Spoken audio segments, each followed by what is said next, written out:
I'm going to try to do this the best that I can, holding the camera and then doing this. But essentially, what we're going to cover is a linear danger area. So what a linear danger area is so in this case we have a road, right? So you have your patrolling formation that's moving up toward the road. They see the road, and then they need to continue going on straight. There's no real way to bypass the road if it's especially like an MSR, like a main supply route. It's called like a real long main road. You have this. So there's different ways that you can sort of cross it. So if it's sort of like a narrower LDA, so let's say that it's just sort of a not very widely used trail, if it's something like this, and it's just a dirt road, not very heavily traveled at all. Say it's like an ORV trail too, to where you can you can hear when people are coming down it, like trucks and stuff that are a little bit quieter aren't going to be able to go through it. You can essentially just blast through. So that's called a fire team blast, or I think it's called like a PB blast or something. I can't remember what that stands for, but essentially you're going through. Okay, this guy sees that there's the LDA, he stops, passes to the team that there's an LDA with the hand and arm signal, he passes it back, and then you can throw the signal to blast through. What that is going to be determined on your SOPs, and I can go over what ours are at a later time.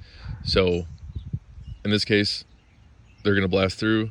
They pass the signal, team leader tells them to blast through, or if you're ready, knows kind of what the SOPs are. For us, it's dependent on the actual width of the LDA. So not every single thing needs to be treated as an actual LDA. So if you have something that's more along the lines of, a curved dirt road, that's only for ORVs, and there's all brush here, you can't see, whoever's on the other side isn't going to be able to see too far, just blast through. It's going to save you time, and your overall exposure to having your your team exposed is going to be pretty minimal. Here, let me erase it a little bit better. So in a case where you have sort of a wider LDA, like a main road or something like that, you're going to want to actually take the time to hold security and everything. So, all right, that's not very wide, but that's a road. So same thing, stop, pass to the team leader that there's an LDA. He passes to everybody else, says what the game plan is. So what we're going to do is we're going to have security on both sides for this one. So there's a couple different ways that we do it too.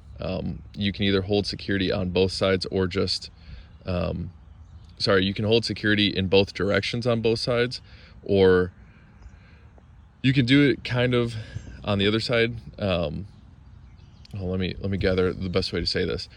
If you have a larger group, you can hold 4 points of security for that large group. If you have a smaller group, holding 2 points in both directions is generally going to be a little bit better, just because everybody holding security just to pass through immediately doesn't really make too much sense. The amount of time that it takes to have that security isn't really worth it. So you have overall your speed and your security. You need to come up with the best balance of those things per the situation. So in this case, let's say that this is a narrower road and you only have a 4-man team. We'll have our ready, go ahead and hold here facing this direction, and then our team will cross and go here and hold into this direction. So now the only guys that you have left are your fire and your assist. They'll go ahead and they'll charge through. And when you're crossing, you want to be quick, because you have minimal security. In this case, you're relying on speed, and in any direction, or in any case, this is called a danger area for a reason. Dangerous. You want to make sure that your speed is good. So those two guys will charge through, and then there will be sort of like a predetermined, generally on SOPs, but like a predetermined rally point. So you can say 50 meters from the LDA if it's only a small one, or if the brush, allows you to have 50 meters away and, you're not able to be seen from this LDA. So these guys will go ahead and set up here, facing the unknown direction with those good interlocking fields of fire. And then the guy on the near side, so in this case you're ready, will go ahead, move through, get here, and then once he crosses, then your team can go through as well. And then you can do your quick head count, make sure everybody's there, and then continue on in your initial direction of travel. So if we have a wider LDA and more guys, the best way to do this is to have, so we'll say that you have your main LDA. This is a real wide one. Say it's 25 meters across. So you have team one, ready, team, fire assist, and then you have team two, same setup. So they're going through, and then they spot that there's an LDA. So this team leader can pass to this team leader to have the security team go ahead and pull through and hold security. So it usually is easiest if you have the rear team go ahead and pull that security, so that way when you go back into your formation on the far side of the LDA, you will have your formation integrity still intact. So if you have all these guys hold security and these guys go through and these guys go through, then they're going to have to pass everybody on the far side to get back into that spot that they were at originally, because you want to maintain where everybody's always in the same spot essentially. So they get the command that there's an LDA and that they need to pull security. So they'll go ahead, they'll pass, ready, and team will be facing this way. And then your fire and assist, which are the next guys in your security team, will then go ahead and move through and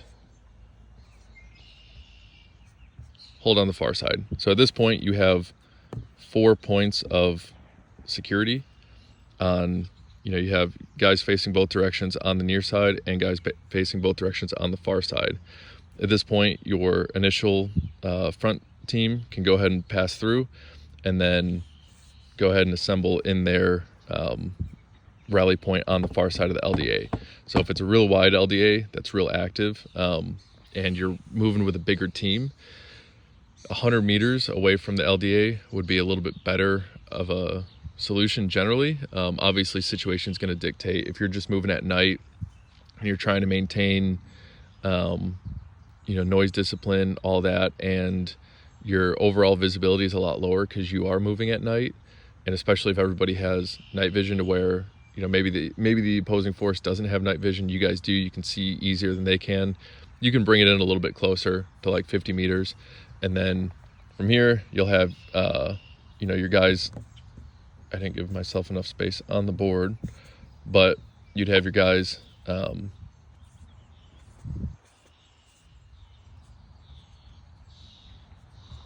facing out on the unknown. So, your direction on the far side of the LDA, and then your near side will move in. And then these guys will fall into place as well. And then from there, you can go ahead, take your head count, make sure everybody's good, see if anybody saw anything that would be, reason to be alarmed. So if they saw trucks coming down the road or whatever, etc. So that's the other way that you can do that too. So all of this is sort of the bounding method. You can do bumping as well, which I will get into in a second. So for bumping,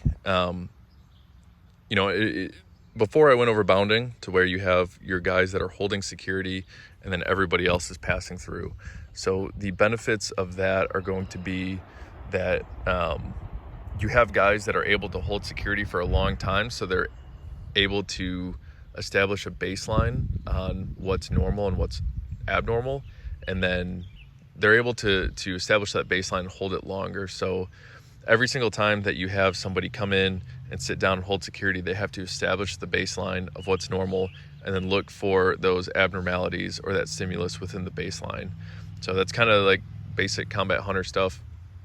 But with bumping, you can't have as good as security, but you make up for it in speed. So what we'll do is we'll have this 4-man team. We'll say that this is a 10-meter LDA, and because it's a small team and because they're able to have that speed, then they're going to bump. So essentially this guy comes in here, you're ready, and holds that. Then as he's holding up security, then he will be then replaced by your team, which takes over. And then you're ready, moves across, and then holds on the other side. I'll put it more in line because that would make more sense. So now he's facing out this way. So you can always say like right arm to the road or left arm to the road, whatever you want your SOP to be. If you right arm to the road, then everybody always knows that they need to have their right arm to the road. So this guy, his right arm is to the road. This guy, his right arm to the road. So everybody's always holding security in the opposite direction based on if you're on near side or far side. Like these guys are opposite, but the next guy that comes onto the far side knows which direction to face. So if you just drill in that instinctive right arm to the road, then you know that everybody, when they cross onto the far side of the LDA, then they're going to be holding on to the, they're going to be looking the right direction. There's no confusion, especially if you're going quick, especially if you take fire, it's stressful. You're sleepy, you haven't eaten or whatever, and you need to cross this LDA. You know that everybody's going to be facing the correct direction. So your ready was here. The team bumped him to the next spot, and then your fire will come in, take over for the team, who then will move across, take over for your ready, and then your ready will go ahead and start establishing his security at the rally point on the far side of the LDA. Once again, we'll say that this rally point is 50 meters. So once this guy's in place, bumps him to the next point, this guy's in place, right arm to the road, everybody's holding security.